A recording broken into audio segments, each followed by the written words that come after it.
Hello friends, welcome back to our channel. Friends, ఈ వీడియోలో మనం ఈరోజు అన్ని న్యూస్ పేపర్లో వచ్చినటువంటి ఇంపార్టెంట్ ఎడ్యుకేషన్ అప్డేట్స్తో పాటు చాలా ముఖ్యమైనటువంటి కరెంట్ అఫైర్స్ కూడా రావడం జరిగింది. సో వాటన్నిటి గురించి 1 by 1 ఈ వీడియోలో అయితే చూద్దాం. సో వీడియో చూస్తున్న ప్రతి ఒక్కరు వీడియోని ఖచ్చితంగా లైక్ చేయండి. డైలీ 1 to 2 hours వర్క్ చేసి దాదాపుగా 8 న్యూస్ పేపర్ చదివి ఇన్ఫర్మేషన్ మీకు అందించడం జరుగుతుంది. చాలామంది మన వీడియోస్ని ఫాలో అవుతున్నారు కానీ లైక్ చేయట్లేదు. ఖచ్చితంగా లైక్ చేయండి. సో ఈ వీడియోకి అయితే నేను 1000 లైక్స్ ఎక్స్పెక్ట్ చేస్తున్నాను. సో ఇది ఎవరికైతే యూజ్ ఉంటుందో వారికి షేర్ చేయండి. అదేవిధంగా సబ్స్క్రైబ్ చేసుకొని చూడండి. రెగ్యులర్గా మీకు జాబ్ అప్డేట్స్ అంతాయి. మన ఛానల్కి సంబంధించిన టెలిగ్రామ్ గ్రూప్లో కూడా జాయిన్ కాండి. సో దాంట్లో కూడా రెగ్యులర్గా జాబ్ అప్డేట్ షేర్ చేస్తున్నాను. మీకు చాలా యూజ్ ఉంటుంది. ఆ గ్రూప్లో కంపల్సరీ జాయిన్ కాండి. ఫ్రెండ్స్, మన ఛానల్ ద్వారా తెలంగాణ కల్చర్ కావచ్చు, ప్రభుత్వ పథకాలకు సంబంధించినటువంటి 2 గ్రాండ్ టెస్ట్ అనేది మన యాప్లోకి తీసుకురావడం జరిగింది. సో టాప్ 100 బిట్స్కి సంబంధించినటువంటి గ్రాండ్ టెస్ట్ ప్రజెంట్ యాప్లో ఉన్నాయి. జస్ట్ మీరు 30 రూపీస్ చెల్లించి ఆన్లైన్లో టెస్ట్ రాసుకోవచ్చు. అదేవిధంగా పీడిఎఫ్ కూడా డౌన్లోడ్ చేసుకునే ఆప్షన్ అక్కడ ఇవ్వడం జరిగింది.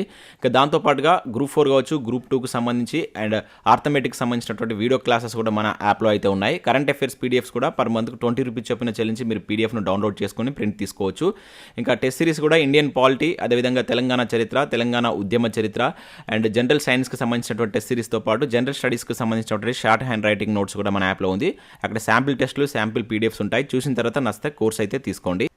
ఫ్రెండ్స్, ఈరోజు న్యూస్ పేపర్లో వచ్చినటువంటి అప్డేట్స్ కనుక చూసినట్లయితే సో ఈరోజు కూడా మనకు టీఎస్పీఎస్సీ పేపర్ లీకేజ్కి సంబంధించి సో ప్రధాన వార్తలు అయితే రావడం జరిగింది. సో మొదట ఇక్కడ ఈనాడు న్యూస్ పేపర్లో కనుక చూసినట్లయితే 4 పెన్ డ్రైవ్ల్లో 60 జీబీల సమాచారం అంటూ మనం ఇక్కడ ఈనాడు న్యూస్ పేపర్లో చూడవచ్చు. అదేవిధంగా ఆంధ్రజ్యోతి న్యూస్ పేపర్లో కనుక చూసినట్లయితే సో పెన్ డ్రైవ్లో మరో 2 ప్రశ్న పత్రాలు అని చెప్పేసి ఇక్కడ ఇవ్వడం జరిగింది. అదేవిధంగా సాక్షి న్యూస్ పేపర్లో కనుక చూసినట్లయితే మిగతా పేపర్లు పెన్ డ్రైవ్ దాటలేదని చెప్పేసి ఇక్కడ ఇచ్చారు.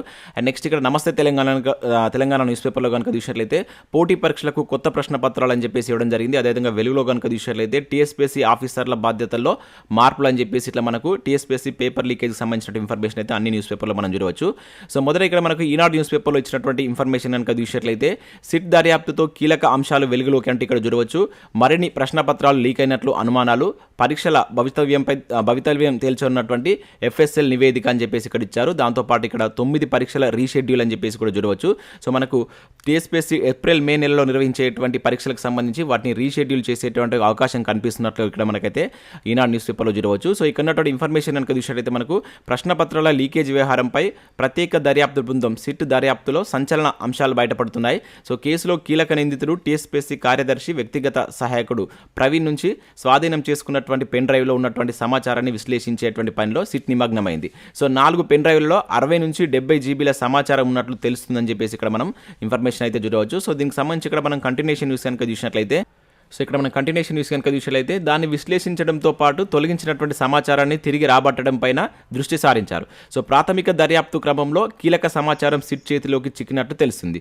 సీజ్ చేసినటువంటి పెన్ డ్రైవ్లు కావచ్చు, హార్డ్ డిస్క్లు, సెల్ ఫోన్, అదేవిధంగా వాటిని ఫోరెన్సిక్ సైన్స్ ల్యాబొరేటరీకి పంపినటువంటి సిట్ అని చెప్పేసి ఇక్కడ ఇచ్చారు. సో వాటిలో ప్రాథమిక సమాచారాన్ని బట్టి ఇప్పటికే కొంత అంచనాకు వచ్చింది. సో ఇప్పటి వరకు ఏఈ సివిల్ కావచ్చు, టౌన్ ప్లానింగ్, బిల్డింగ్ ఓవర్సీస్ ప్రశ్న పత్రాలు మాత్రమే లీక్ అయినట్లు వెల్లడి కాగా, so veterinary assistant, AMVI, ground water department ప్రశ్న పత్రాలు టీఎస్పీఎస్సీ నుంచి బయటికి వెళ్ళాయనేటువంటి ఆధారాలు సిట్కి లభ్యమైనట్లు గురువారం విస్తృతంగా ప్రచారం జరిగింది. అయితే ప్రవీణ్ పెన్ డ్రైవ్లో వాటి సమాచారం ఉందని దర్యాప్తు అధికారులు గుర్తించినట్టు తెలిసింది. సో గతంలో జరిగినటువంటి పరీక్షల ప్రశ్న పత్రాలు, కీలు, సమాధానాలతో కూడినటువంటి సమాచారంతో పాటు భవిష్యత్తులో జరగవలసినటువంటి ప్రశ్న పత్రాల ఫోల్డర్లను ప్రవీణ్ తస్కరించి ఉండవచ్చు అని చెప్పేసి అనుమానాలు వ్యక్తమవుతున్నాయి. సో దీంతో అతను తస్కరించినటువంటి ప్రశ్న పత్రాలు ఎన్ని అన్నది కీలకంగా మారింది. సో ఈ నేపథ్యంలో టీఎస్పీఎస్సీ పరీక్షల భవితవ్యాన్ని ఎఫ్ఎస్ఎల్ నివేదిక తేల్చనుందని చెప్పేసి భావిస్తున్నారు. సో లక్షలాది మంది అభ్యర్థుల భవిష్యత్తుతో ముడిపడి ఉన్నటువంటి వ్యవహారం కావడంతో సిట్ ఆచిచూచి ముందుకెళ్తుందని చెప్పేసి ఇక్కడ ఇవ్వడం జరిగింది. సో ప్రవీణ్ వాంగ్మూలంలో వాస్తవం ఎంత అనేది కూడా ఇక్కడ సిట్ అధికారులు ఇక్కడ దర్యాప్తు చేసినట్లయితే ఇవ్వడం జరిగింది. దాంతోపాటుగా 50 మందిని విచారించాలని చెప్పేసి ఇక్కడ ఇచ్చారు. సో ఇక్కడ కోచింగ్ సెంటర్లపై కూడా ఆరా తీస్తున్నట్లు కూడా ఇక్కడ దీనికి సంబంధించిన ఇన్ఫర్మేషన్ చూడవచ్చు. దాంతోపాటుగా 9 పరీక్షల మనకి ఏవైతే షెడ్యూల్స్ ఉన్నాయో వాటిని రీషెడ్యూల్ చేస్తున్నట్లు కూడా ఇక్కడ మనకు ఈరోజు ఈనాడు న్యూస్ పేపర్లో అయితే వార్త రావడం జరిగింది. నెక్స్ట్ ఇక ఆంధ్రజ్యోతి న్యూస్ పేపర్లో కనుక చూసినట్లయితే పెన్ డ్రైవ్లో మరో 2 ప్రశ్న పత్రాలు అని చెప్పేసి ఇక్కడ ఇవ్వడం జరిగింది. ఏఎంవిఐ, గ్రౌండ్ వాటర్ పరీక్ష పేపర్లుగా గుర్తింపు. సో మొత్తం 5 పరీక్షల ప్రశ్న పత్రాలు. సో వాటిలో ఇప్పటికే 3 పరీక్షలు రద్దు. సో మహిళలతో ప్రవీణ్ అశ్లీల చాటింగ్, అతడి ఫోన్లో 50 దాకా నూడ్ కాల్స్, అదేవిధంగా నిర్ధారించినటువంటి ఫోరెన్సిక్ నిపుణులు. సో ప్రవీణ్ రాజశేఖర్ రెడ్డి తీరుపై TSPSC కాన్ఫిడెన్షియల్ సెక్షన్లో సిట్ విచారణ. సో భవిష్యత్తులో జరిగేటువంటి ప్రతి పరీక్ష పేపర్ను మళ్ళీ కొత్తగా తయారు చేయాల్సిందే. సో లీకేజ్ నేపథ్యంలో TSPSC నిర్ణయం అని చెప్పేసి కూడా ఇక్కడ మనకు ఆంధ్రజ్యోతిలో చూడవచ్చు. ఇక్కడ చూసినట్లయితే మనకు ప్రశ్నపత్రాల లీకేజ్ కేసు నిందితుడు ప్రవీణ్ పెన్ డ్రైవ్లో ఇప్పటికే గుర్తించినటువంటి 3 ప్రశ్నపత్రాలతో పాటు మరో 2 ప్రశ్న పరీక్షలకు సంబంధించినటువంటి క్వశ్చన్ పేపర్లు కూడా ఉన్నట్లు FSL అధికారులు గుర్తించారని తెలుస్తుంది. సో ఈ నెల 5న జరిగినటువంటి AE పరీక్షతో పాటు town planning veterinary assistant exam పేపర్లు ఇప్పటికే గుర్తించి వాటిని రద్దు చేసిన సంగతి తెలిసిందే. అవి కాక AMVI గ్రౌండ్ వాటర్ ఎగ్జామ్ పేపర్లు కూడా సో అతడి పెన్ డ్రైవ్లో ఉన్నట్లు గుర్తించామని చెప్పేసి ఇక్కడ FSL అధికారుల యొక్క ప్రత్యేక దర్యాప్తు బృందానికి సమాచారం ఇచ్చినట్లు తెలిసింది. సో సిట్ అధికారులు మాత్రం దీనిపై ఎలాంటి వివరాలు వెల్లడించలేదు. సో AE ప్రశ్నపత్రాలుగా మిగతా పరీక్షలకు సంబంధించినటువంటి క్వశ్చన్ పేపర్లను సైతం ప్రవీణ్ ఇంకెవరికైనా ఇచ్చాడా లేదా అనేటువంటి దానిపైన సో విచారణ చేస్తున్నట్లు ఇక్కడైతే మనకు ఆంధ్రజ్యోతి న్యూస్ పేపర్లో అయితే చూడవచ్చు. అదేవిధంగా సిట్టింగ్ జడ్జితో కమిషన్ వేయాలని చెప్పేసి ఇక్కడ కూనం నేమ్ని కోరుతున్నట్లు చూడవచ్చు. దాంతోపాటుగా గ్రూప్ 1 ప్రిలిమ్స్ను రద్దు చేయాలి, అదేవిధంగా KTR రాజీనామా చేయాలి అంటే ఇక్కడ పలువురు రాజకీయ నాయకులు కూడా డిమాండ్ చేస్తున్నట్లు మనం ఆంధ్రజ్యోతి న్యూస్ పేపర్లో వార్త అయితే చూడవచ్చు. ఇక నెక్స్ట్ ఇక్కడ సాక్షి న్యూస్ పేపర్లో కనుక చూసినట్లయితే మిగతా పేపర్లు పెన్ డ్రైవ్ దాటలేదని చెప్పేసి ఇక్కడ ఇచ్చారు. సో AE పరీక్ష ప్రశ్న పత్రాలు మాత్రమే లీక్ అని చెప్పి చూడవచ్చు. సిట్కు సైబర్ ఫోరెన్సిక్ నిపుణుల ప్రాథమిక నివేదిక.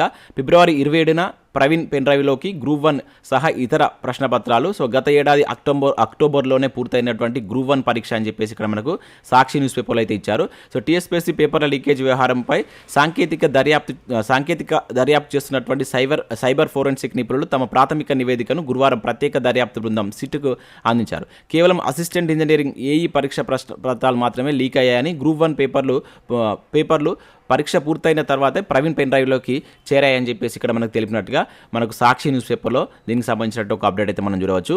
సో దాంతోపాటు ఇక్కడ మనకి ఏంటంటే town planning building overseas assistant motor vehicle inspector ground water డిపార్ట్మెంట్కి సంబంధించినటువంటి పేపర్లు అనేది పెన్ డ్రైవ్ దాటి బయటకు రాలేదని చెప్పేసి తేల్చినట్లు ఇక్కడ ఇవ్వడం జరిగింది. దాంతోపాటు ఇక్కడ కమిషన్ కంప్యూటర్లో అక్రమ చొరబాట్లు కావచ్చు, నెట్వర్క్ చేర్పులకు గుర్తించడానికి ఉన్నటువంటి ప్రత్యేక సాఫ్ట్వేర్ ఓపెన్ కాకపోవడంతో దర్యాప్తు ఆలస్యం అవుతుందని చెప్పేసి అధికారులు చెప్తున్నట్లు మనకు సాక్షి న్యూస్ పేపర్లో దీనికి సంబంధించినటువంటి ఇన్ఫర్మేషన్ చూడవచ్చు. సో నెక్స్ట్ ఇక్కడ చూసినట్లయితే మనకు పోటీ పరీక్షలకు కొత్త ప్రశ్న పత్రాలు అని చెప్పేసి నమస్తే తెలంగాణలో అయితే న్యూస్ చూడవచ్చు. జరగబోయేటువంటి ఉద్యోగ పరీక్షలపై TSPSC ముమ్మర కసరత్తు. సో లీకేజ్ ఘటనతో కీలక నిర్ణయం, కొత్తవి సిద్ధం చేసేందుకు చర్యలు, క్వశ్చన్ ఎక్స్పర్ట్స్ను మార్చేటువంటి యోచన అని చెప్పేసి ఇక్కడ ఇవ్వడం జరిగింది. సో ఇక్కడ విషయంలో మనకు ఇకపై జరగబోయేటువంటి పోటీ పరీక్షలకు కొత్త ప్రశ్న పత్రాలు రూపొందించాలని TSPSC కీలక నిర్ణయం తీసుకుంది. ఏప్రిల్ 4న నిర్వహించేటువంటి హార్టికల్చర్ ఆఫీసర్ పరీక్షలు మొదలుకొని మిగిలిన అన్ని పరీక్షలకు కొత్త ప్రశ్న పత్రాలు సిద్ధం చేయాలని భావిస్తున్నట్లు TSPSC ఇక్కడ నిర్ణయించినట్లు ఒక అప్డేట్ అయితే మనం చూడవచ్చు. సో ఏప్రిల్ 4 నుంచి వరుసగా ఎగ్జామ్స్ కూడా కండక్ట్ చేస్తామని చెప్పేసి ఇక్కడ TSPSC చెప్తున్నట్లయితే చూడవచ్చు.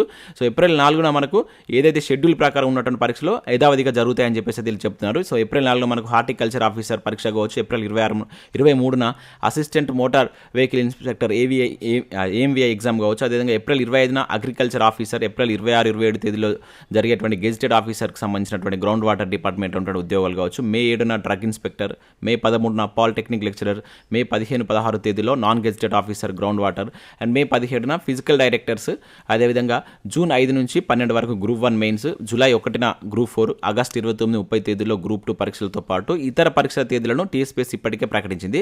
సో ఏప్రిల్ 4 నుంచి జరగాల్సినటువంటి పరీక్షలన్నీ యథావిధిగా షెడ్యూల్ ప్రకారమే నిర్వహించేందుకు TSPSC ఏర్పాట్లు చేస్తుందని చెప్పేసి నమస్తే తెలంగాణలో ఒక అప్డేట్ అయితే మనం చూడవచ్చు. నెక్స్ట్ ఇక్కడ TSPSC ఆఫీసర్ల బాధ్యతల్లో మార్పులు అని చెప్పేసి కూడా ఇచ్చారు. సో వివిధ విభాగాల్లో 20 మంది డ్యూటీలు చేంజ్ అని చెప్పేసి ఇచ్చారు. సో పేపర్ లీకేజీ నేపథ్యంలో సో దానిలో TSPSCలో వర్క్ చేస్తున్నటువంటి ఆఫీసర్ల యొక్క బాధ్యతల్లో కూడా మార్పులు చేస్తున్నట్లు కూడా ఇక్కడ ఒక అప్డేట్ మనం వెలుగు న్యూస్ పేపర్లో చూడవచ్చు. ఇక నెక్స్ట్ విషయంలో అయితే ఇక్కడ TSPSC పేపర్ లీకేజ్పై హోరెత్తినటువంటి నిరసనలు.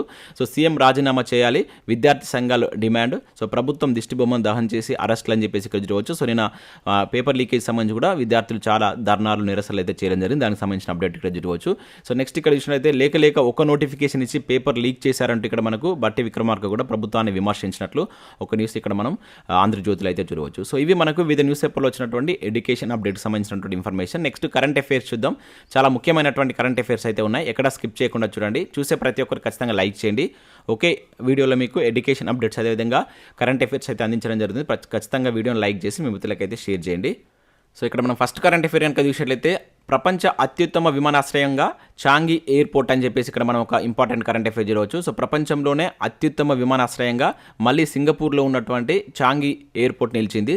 సో నిన్నటిదాకా మనకు ప్రపంచంలో మొదటి ప్లేస్లో ఉన్నటువంటి ఖతార్ దోహాలో ఉన్నటువంటి హమద్ ఇంటర్నేషనల్ అనేది సెకండ్ ప్లేస్లో ఉండడం జరిగింది. అదేవిధంగా మూడో ప్లేస్లో మనకు జపాన్ టోక్యోలో ఉన్నటువంటి హెనడే ఎయిర్పోర్ట్ అనేది థర్డ్ ప్లేస్లో ఉంది. ఈ మూడింటిని గుర్తుంచుకోవాల్సి అయితే ఉంటుంది. సో నిన్న మనకు ఈ sky tracks world airport awards 2023 పురస్కారాలు అయితే ప్రకటించడం జరిగింది. దానిలో మనకు ఫస్ట్ ప్లేస్లో ఈ సింగపూర్లో ఉన్నటువంటి చాంగి కావచ్చు, సెకండ్ ప్లేస్లో మనకు ఖతార్ దోహాలో ఉన్నటువంటి అహ్మద్ ఇంటర్నేషనల్, అండ్ థర్డ్ వచ్చేసి మనకు జపాన్ టోక్యోలో ఉన్నటువంటి హెనడే అన్నమాట. ఈ మూడిని గుర్తుంచుకోండి, వరుసగా మనకు వీటిని అమర్చమనవచ్చు, చాలా important.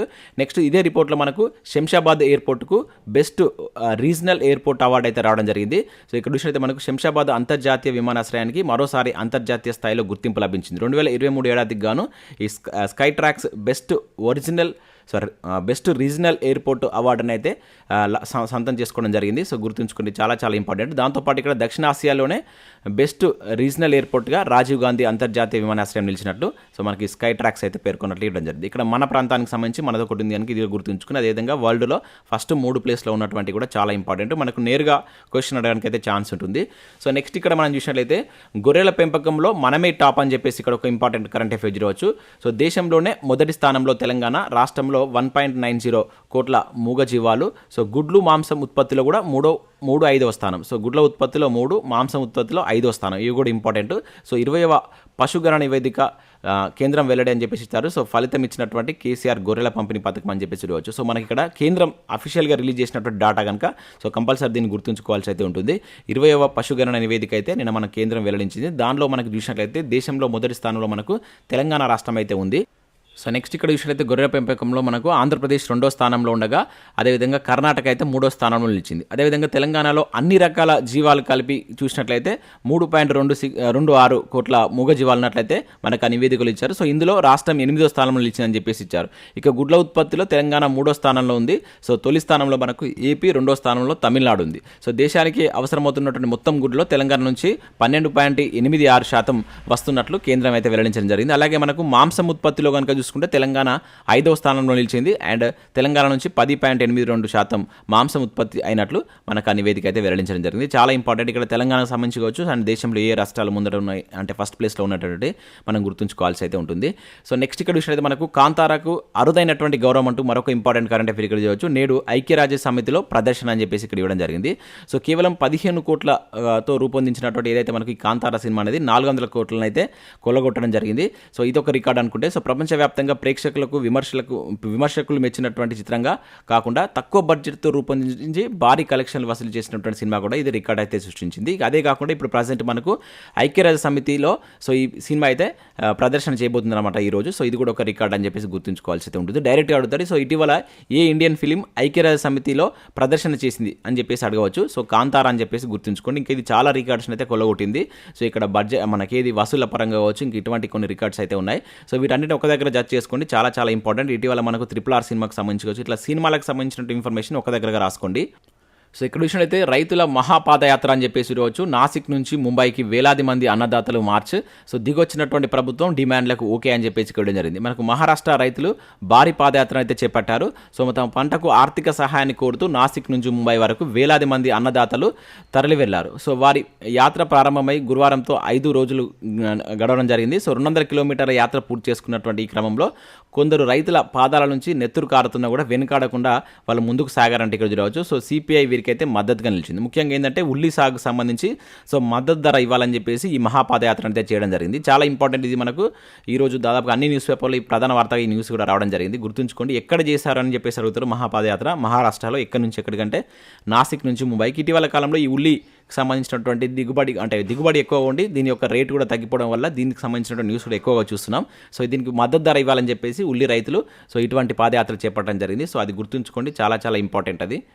So next current affair కనుక చూసినట్లయితే చంద్రయాన్ 3 వ్యోమనౌకలు సిద్ధం చేసినటువంటి ఇస్రో అని చెప్పేసి ఇక్కడ ఇచ్చారు. సో కీలక పరీక్షలు పూర్తయినట్లు వెల్లడి. సో మనకు చంద్రయాన్ 3 వ్యోమనౌకల కీలక పరీక్షలు పూర్తి చేసుకొని ప్రయోగానికి సిద్ధమైందని చెప్పేసి ఇక్కడ మనకి ఇస్రో అయితే ప్రకటించడం జరిగింది. సో నింగిలోకి దూసుకెళ్ళి సో నెక్స్ట్ కరెంట్ అఫేర్ కనుక చూసినట్లయితే చంద్రయాన్ 3 వ్యోమనౌకను సిద్ధం చేసిన ఇస్రో అంటే ఇక్కడ ఒక అప్డేట్ మనం చూడవచ్చు. కీలక పరీక్షలు పూర్తయినట్లు వెల్లడి. సో ఇక్కడ చూసినట్లయితే మనకు చంద్రయాన్ 3 వ్యోమనౌక కీలక పరీక్షలు పూర్తి చేసుకొని ప్రయోగానికి సిద్ధమైంది. సో నింగిలోకి దూసుకెళ్లే సమయంలో కంపన అదేవిధంగా ధ్వనికి సంబంధించి ఎదురయ్యేటువంటి కఠిన సవాళ్లను తట్టుకునేటువంటి సామర్థ్యాన్ని విజయవంతంగా ధృవీకరించినట్లు మనకు ఇస్రో వర్గాలు అయితే గురువారం తెలిపినట్లు ఇక్కడ చూడవచ్చు. సో మనకి ఈ ప్రయోగం అనేటువంటిది 2023 జూన్లో మనకు దీని అయితే చేపట్టనుంది. చంద్రయాన్ 3 ప్రయోగాన్ని చాలా ఇంపార్టెంట్ ఎప్పుడు అని చెప్పేసి డైరెక్ట్గా మనకు అడగడానికి ఛాన్స్ ఉంటుంది. దీంతో పాటుగా మనకు మేలో గగన్యాన్ మొదటి ప్రయోగం అయితే చేపట్టున్నారు. సో దీనికి సంబంధించి మనకు 2024 మొదటి త్రైమాసికంలో ఈ గగన్యాన్ ప్రాజెక్టును కూడా ఇస్రో చేపట్టనుంది. ఇవి చాలా ఇంపార్టెంట్ ప్రాజెక్టులు. సో తరచూ మనకు వార్తల్లో ఉంటున్నాయి కనుక వీటికి సంబంధించినటువంటి కంప్లీట్ ఇన్ఫర్మేషన్ కూడా మీరు చూసేటువంటి ప్రయత్నం చేయండి. సో నెక్స్ట్ కరెంట్ అఫేర్ కనుక చూసినట్లయితే రావత్ పేరిట 2 అవార్డులు అని చెప్పేసి ఇక్కడ ఒక అప్డేట్ మనం చూడవచ్చు. దివంగత త్రిదళాధిపతి జనరల్ బిపిన్ రావత్ సంస్మరణార్థం 2 అవార్డులను ఏర్పాటు చేయనున్నట్లు మనకు భారత నౌకాదళం అయితే ప్రకటించింది. సో ఇందులో మనకు మొదటి దాన్ని శిక్షణలో అత్యుత్తమ ప్రతిభ కనబరిచినటువంటి మహిళా అగ్నివీర్ ట్రైనీకి ఇవ్వనున్నట్లు తెలిపారు. సో ఇది మనకు ఈ నెల 28న సో మనకు navy chief admiral R Harikumar చేతుల మీదుగా అయితే ప్రదానం చేయనున్నట్లు ఇక్కడ చూడవచ్చు. అదేవిధంగా 2వ పురస్కారాన్ని గోవాలో ఉన్నటువంటి నేవల్ వార్ కాలేజీలో హయ్యర్ కమాండ్ కోర్స్ శిక్షణ పొందుతున్నటువంటి వారిలో అత్యుత్తమ ప్రతిభ కనబరిచినటువంటి వారికి ఇస్తారని చెప్పేసి ఇచ్చారు. సో మనకు దేశంలోనే తొలి త్రిదళాధిపతిగా పేరుగాంచినటువంటి బిపిన్ రావత్ మనకు 2021 డిసెంబర్ 28న తమిళనాడులో జరిగినటువంటి హెలికాప్టర్ ప్రమాదంలో చనిపోవడం జరిగింది. సో ఆయన పేరు మీదుగా మనకు ఈ 2 అవార్డులను అయితే ప్రకటించినట్లు ఇక్కడ మనకు నేవీ అయితే ప్రకటించింది. సో నెక్స్ట్ కరెంట్ అఫేర్ కనుక చూసినట్లయితే చాలా ఇంపార్టెంట్ కరెంట్ అఫేర్ ఇది. సో స్వదేశీ దర్శన్కు భువనగిరి కోట సాగర్ అని చెప్పేసి ఇక్కడ చూడవచ్చు. రూపాయలు 100 కోట్లకు పైగా నిధులతో కోట అభివృద్ధి, జిల్లా అధికారులతో కేంద్ర రాష్ట్ర పర్యాటక అధికారుల MOU అని చెప్పేసి ఇక్కడ చూడవచ్చు. సో మనం మారుమూల ప్రాంతాల్లోని చారిత్రాత్మక పురాతన కట్టడాలతో పాటు ఆయా ప్రాంతాలను పర్యాటకంగా అభివృద్ధి చేయాలనేటువంటి తలంపులతో సో మనకు కేంద్ర ప్రభుత్వం ఈ ఏడాది జనవరి నుంచి అమలు చేస్తున్నటువంటి స్వదేశీ దర్శన్ 2వ విడత పథకానికి మనకు ఉమ్మడి నల్గొండ జిల్లాలో ఉన్నటువంటి భువనగిరి కోట అదేవిధంగా నాగార్జున సాగర్ ప్రాంతాలు ఎంపికైనట్లు ఇక్కడ మనం అయితే ఒక అప్డేట్ చూడవచ్చు. డైరెక్ట్గా అడుగుతారు. సో తెలంగాణ ప్రాంతం నుంచి స్వదేశీ దర్శన్కి ఎంపికైనటువంటి క్రింది ప్రదేశాలు ఏంటని చెప్పేసి అడగవచ్చు. సో భువనగిరి కోట సాగర్ అని చెప్పేసి గుర్తుంచుకోండి, ఇంపార్టెంట్. సో నెక్స్ట్ అప్డేట్ కనుక చూసినట్లయితే 27.9 అడుగుల కర్ర కలం అంటే ఇక్కడ చూడవచ్చు. వరల్డ్ వైడ్ బుక్ ఆఫ్ రికార్డులో చోటు అని చెప్పేసి ఇక్కడ జరిగింది. సో ఇక్కడ చూసినట్లయితే 1 కాదు 2 కాదు ఏకంగా 27.9 అడుగుల పొడవు అదేవిధంగా 5 అడుగుల చుట్టుకొలతతో ఉన్న కలం ఇది. సో టేకు కర్రతో ఓ వడ్రంగి రూపొందించినటువంటి ఈ భారీ కలం వరల్డ్ వైడ్ బుక్ ఆఫ్ రికార్డులో చోటు దక్కించిందని చెప్పడం జరిగింది. సో వరంగల్ జిల్లా నర్సంపేట పట్టణానికి సంబంధించినటువంటి జగదీశ్వర్ ఈ రికార్డ్ అయితే చేయడం జరిగింది. సో ఇది మనకు వరల్డ్ వైడ్ బుక్ ఆఫ్ రికార్డులో అయితే చోటు దక్కించుకుంది. సో ఏ జిల్లా వాసి అని చెప్పేసి అడగడానికి ఛాన్స్ ఉంటుంది. సో డైరెక్ట్గా మనం ఇక్కడ వరంగల్ జిల్లా అని చెప్పేసి గుర్తుంచుకోండి. నెక్స్ట్ ఇక్కడ చూసినట్లయితే మనకు అమెరికా సహాయ మంత్రిగా రవి చౌదరి అని చెప్పేసి ఇక్కడ ఒక అప్డేట్ చూడవచ్చు. సో ఇక్కడ మనం చూసినట్లయితే అమెరికా రక్షణ శాఖలో వైమానిక దళానికి సహాయ మంత్రిగా మనకు భారత సంతతికి చెందినటువంటి రవి చౌదరి నియామకాన్ని అమెరికా పార్లమెంటు ఎగువ సభ సెనేట్ ధృవీకరించినట్లు ఇక్కడ ఒక అప్డేట్ అయితే చూడవచ్చు. సో చాలా ఇంపార్టెంట్. సో మన భారత సంతతి వ్యక్తులు చాలా దేశాల్లో చాలా మంచి పదవులు అయితే ఈ మధ్యలో ఉండడం జరుగుతుంది. సో వారందరినీ ఒక దగ్గర లింక్ చేసుకొని చదివేటువంటి ప్రయత్నం చేయండి. సో ఇవి మనకు వివిధ న్యూస్ పేపర్లో వచ్చినటువంటి current affairs and education updates. So video నచ్చినట్లయితే లైక్ చేసి మీ మిత్రులకైతే షేర్ చేయండి. Thanks for watching. Thank you.